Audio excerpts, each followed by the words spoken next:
Aviva a tua obra, o chamado das Escrituras ao quebrantamento e ao poder de Deus. Novo trimestre, aula 1. Vamos falar hoje o avivamento espiritual. Vamos orar então. Pai, nós somos gratos ao Senhor por mais esse trimestre que se inicia, Deus. Sabemos, Deus, que o Senhor tem grandes propósitos para o meu irmão, para a minha irmã, para a nossa vida, como nação, como povo do Senhor. Por isso, Deus, que nós possamos realmente ser avivados pelo Teu Espírito, Pai. Em nome de Jesus, abençoa meu irmão, a minha irmã, aqueles que têm nos assistido, que têm acompanhado essas aulas para esse trimestre, papai. Em nome de Jesus. Vamos lá? Se eu cerrar os céus de modo que não haja chuva, ou se ordenar aos gafanhotos que consumam a terra, ou se enviar peste entre o meu povo, isso está escrito em Crônicas. E isso me lembra muito bem o quê? Se eu cerrar os céus a ponto de não haver chuva, se eu mandar que os gafanhotos consumam a terra, se eu mandar peste sobre o povo, me lembra as pragas do Egito. Vamos lembrar elas?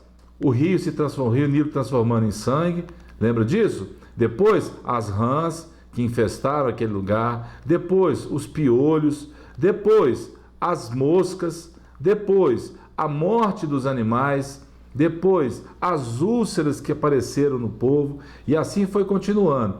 E olha só, a saraivada de pedra, os gafanhotos, a escuridão que tomou conta do Egito, e por último, a morte dos primogênitos. Então, quando o Senhor está trazendo isso para o povo, talvez lembrando na cabeça daquelas pessoas, no coração deles, se eu cerrar os céus a ponto de não haver chuva, que mais? Se o meu povo que se chama pelo meu nome se humilhar e orar e me buscar e se converter dos seus maus caminhos, então eu ouvirei dos céus, perdoarei os seus pecados e sararei a sua terra. É uma promessa completa, amados. O Senhor vai ouvir dos céus, vai perdoar os pecados e vai sarar a terra. Humilhar-se diante de Deus, buscar a face do Senhor em oração e converter-se dos seus maus caminhos são atitudes que precedem o quê? Um avivamento espiritual. E trazem sobre o povo a atenção do Senhor. Como assim traz a atenção do Senhor para o povo? O perdão e o quê? O consequente cura de um Deus de quê? De amor. Por que a palavra diz isso? Olha só o que fala. Estarão abertos os meus olhos e atentos os meus ouvidos à oração que se fizer neste lugar. Isso me lembra muito o salmista escrevendo: esperei confiantemente pelo Senhor, ele se inclinou para mim e me ouviu quando clamei por socorro. A indiferença e a letargia espirituais sempre estiveram presentes como obstáculos ao desenvolvimento do povo. Estamos falando de quê? Frieza espiritual. Trimestre passado nós falamos sobre o livro de Ezequiel. Deus fala que é tirar aquele coração endurecido de pedra e dar àquele povo o coração o quê? De carne. Por quê? Essa letargia, essa frieza espiritual, ser morno, ser uma pessoa, sabe, que não tem alegria pela salvação, não tem alegria por ler a palavra, não tem alegria de estar no meio da comunhão dos irmãos, é uma pessoa que está fria espiritualmente. Viver uma vida cristã com mais amor a Deus, a sua palavra e um fervor espiritual crescente faz de cada um de nós o quê? Filhos de um Deus vivo. Qual é a nossa realidade com tudo isso que estamos dizendo? Constatamos que o avivamento espiritual, mais do que movimentos ocasionais, ou seja, de vez em quando, às vezes, é uma necessidade permanente para a igreja enfrentar os desafios do mundo moderno. Olha o que Jesus Cristo deixa escrito. Respondeu-lhes Jesus: errais não conhecendo as Escrituras e nem o que? O poder de Deus. Vamos lá para a introdução da lição então, para ver o que nós vamos ter para aprender, para poder realmente absorver de tudo isso. O avivamento espiritual é uma intervenção de Deus. Só tem início quando o Espírito Santo encontra espaço no coração de uma pessoa, de um grupo, de uma cidade ou nação. E é interessante nós observarmos que as circunstâncias da vida externa também são transformadas pelo poder divino. O Senhor diz no início do versículo em Crônicas: se eu cerrar os céus e não houver chuva, pensa bem, imagina a situação, não havendo chuva, uma aflição externa que vai quebrantar, que vai trazer o povo, chamar o povo ao arrependimento. Deus pode usar isso também. O avivamento, enfim, é o reaparecimento da igreja como agência por excelência do reino de Deus.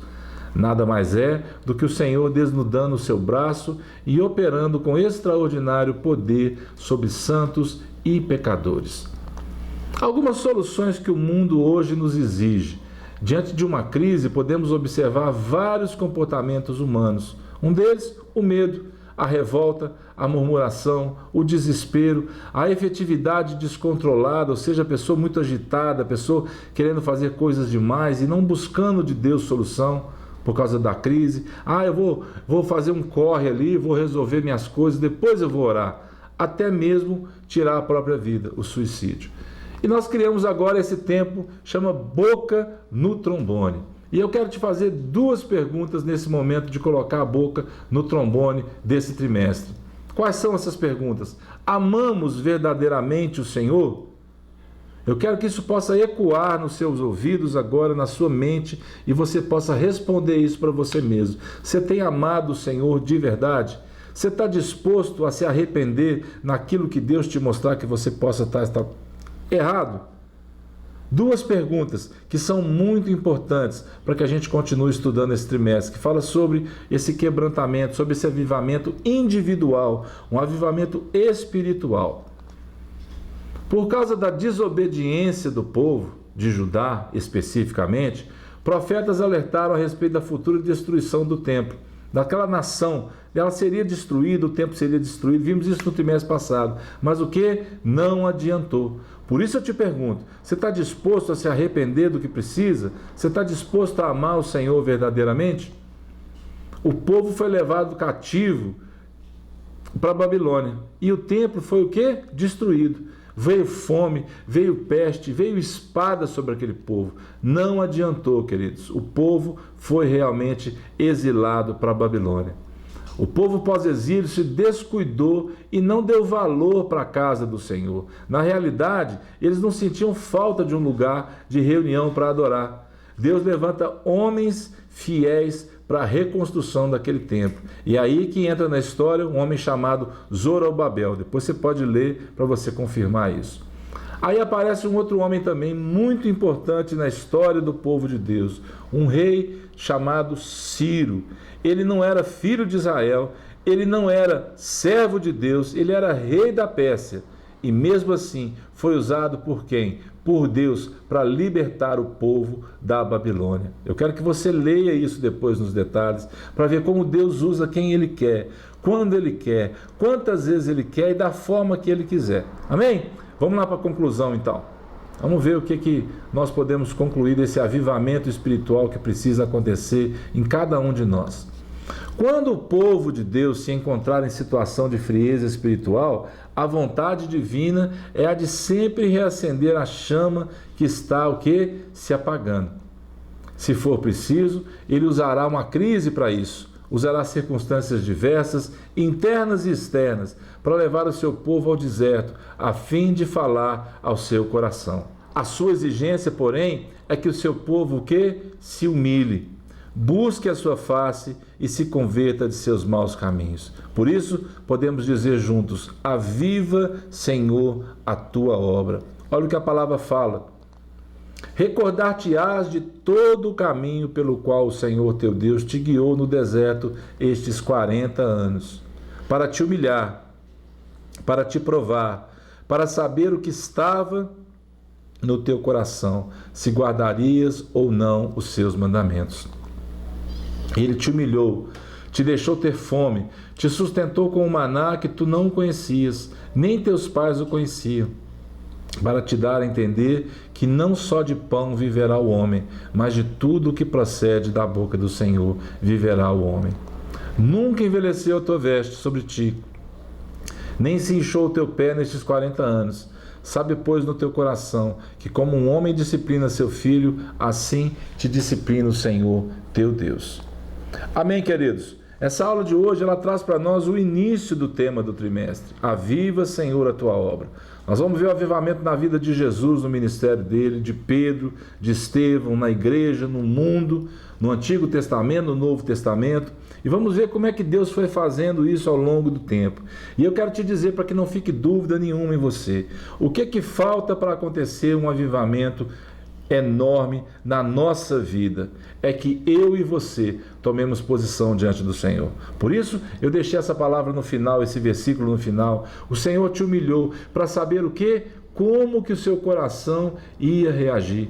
Lembra lá atrás, vamos voltar lá no Êxodo, quando Deus tirou o povo, as pragas do Egito, a abertura do Mar Vermelho. Deus manda, sacia eles através de água, sacia eles através do maná todos os dias. E eles comeram maná durante aquele tempo todo, mas alguns se enjoavam daquilo.